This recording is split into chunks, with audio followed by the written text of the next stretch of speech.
Okay, finally back in the office. I didn't have a chance to shoot my vlog this morning.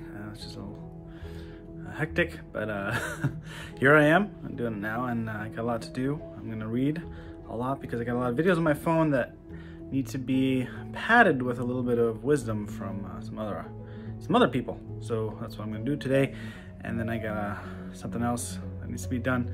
So hopefully I have enough in the first 4 hours here to do my reading and start editing my videos and start uploading them. So that's a big to-do list today. Let's see. My glasses are still, well, the screw came out, now the little pad for the nose is gone, so these are my replacement glasses. I don't know if they're even adjusted right for my face yet. And I also broke my microphone.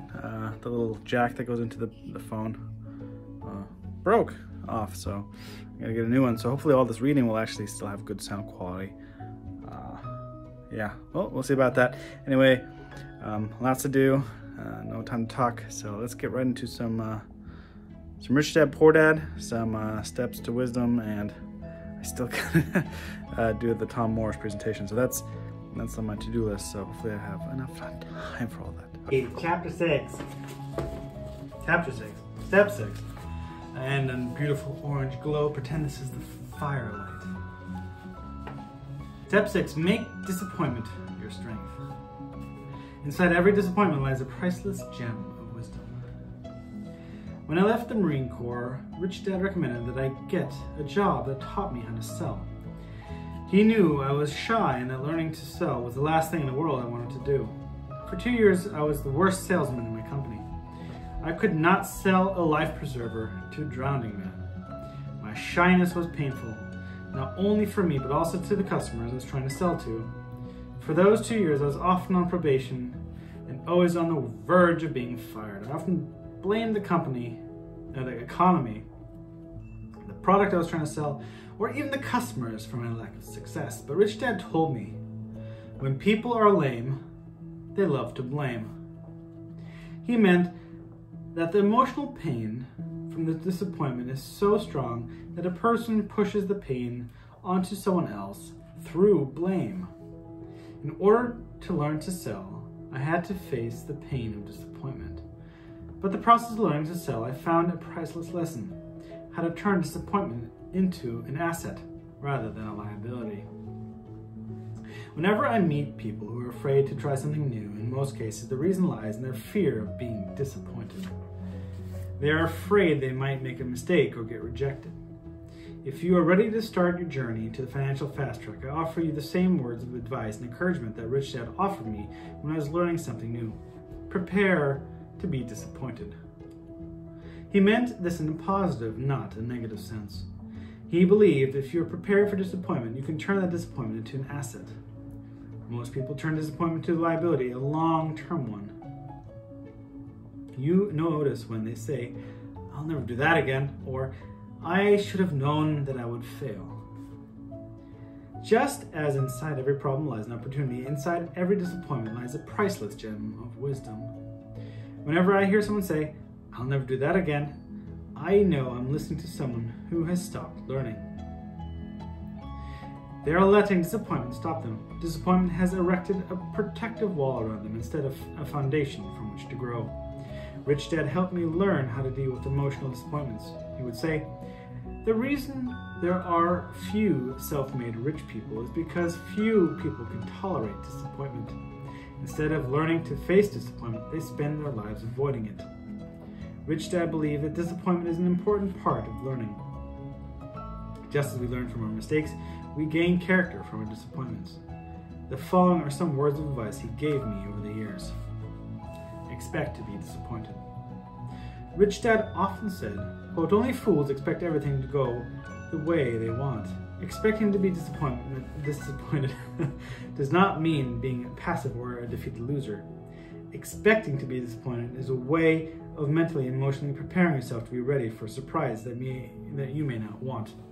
By being emotionally prepared, you can be calm and dignified when things do not go your way. When you're calm, you think better. Yeah, that reminds me of like in real estate, it's like never count on your commission until that check is in your hands. was because, I mean, for instance, like people have died driving to closing before they could sign, like in a car accident. Like all of a sudden, poof, oh, there goes the deal. It was done, and all of a sudden everything fell apart and you started back at square one. So yeah, if you just accept that nothing will come of it, and you just kind of go and give your best shot, and if it doesn't happen and nothing happens, you just learn something in the process. That's all you can really do. Over the years, I have met many people with great new business ideas. The excitement lasts about a month, and the disappointment begins to wear them down. It also reminds me of Calvin and Hobbes' cartoon.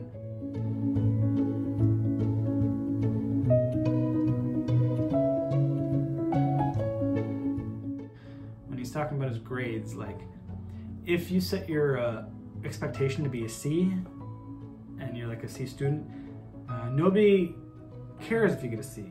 But if you're an A student and you get a C, all of a sudden the world is falling apart. But if you're a C student and you get an A, oh my God, this calls for celebration, right? So it's like, set your bar low. Right? Great little comic. Soon their excitement is diminished and all you hear them say is, that was a good idea, but it didn't work. It is not the idea that didn't work, it was disappointment that worked harder. They allowed their impatience to turn into disappointment, and then they allowed the disappointment to defeat them. Many times this impatience is because they did not receive immediate financial reward. Excuse me. Business owners and investors may wait years to see cash flow from a business or investment, but they go into it with the knowledge that success may take time. They also know that when success is achieved, the financial reward will be well worth the wait. Have a mentor standing by. Like those emergency numbers for fire and police that we always have handy, who is on your list of trusted and knowledgeable contacts? For me, my financial mentors take the center stage.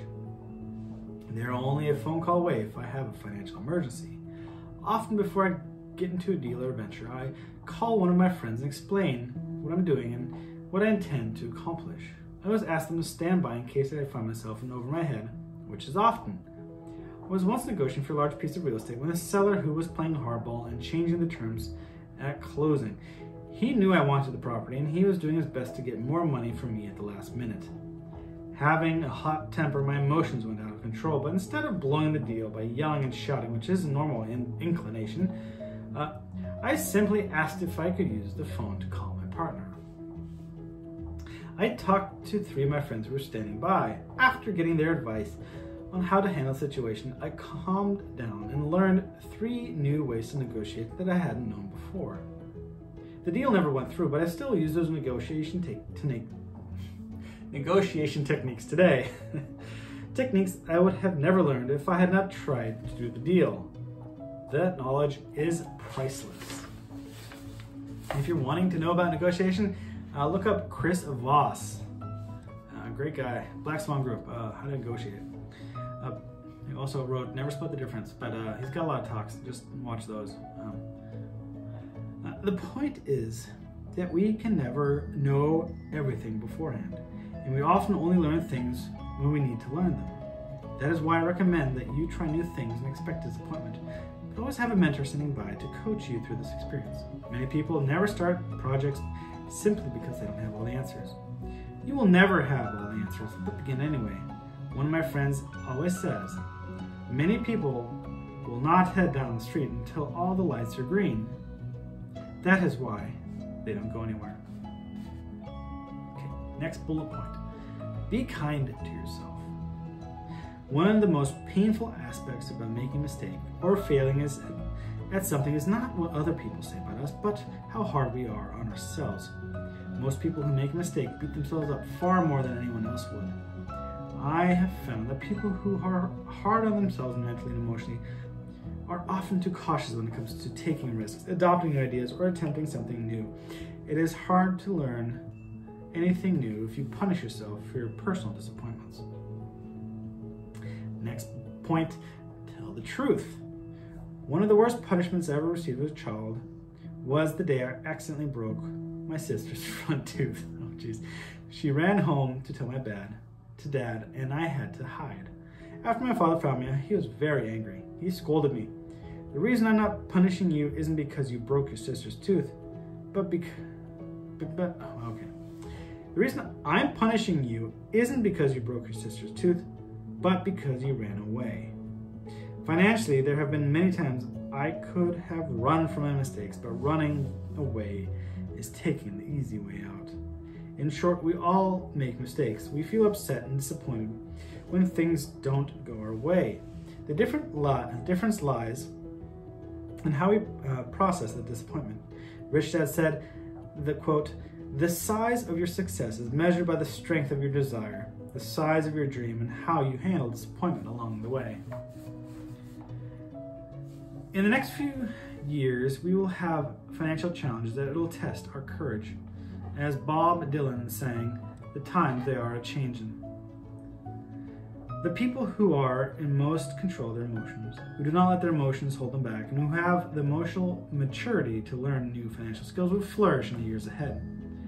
The future belongs to those who can change with the times and use personal disappointments as building blocks for the future. Out of curiosity, when was this book written? 2012? 1998, I'm confused. It's a copyright of what?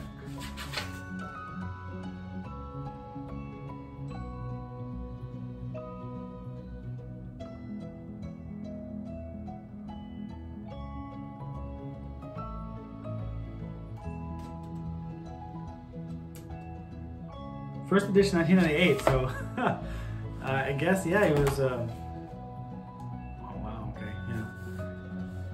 Prescient, let's say. Okay, take action. Sorry about that. Well, number one, make mistakes. This is why I recommend starting with baby steps. Remember that losing is part of winning, and it's easier to recover from baby steps, right? E's and S's are trained to think that making mistakes are not acceptable. B's and I's know that making mistakes is how they learn.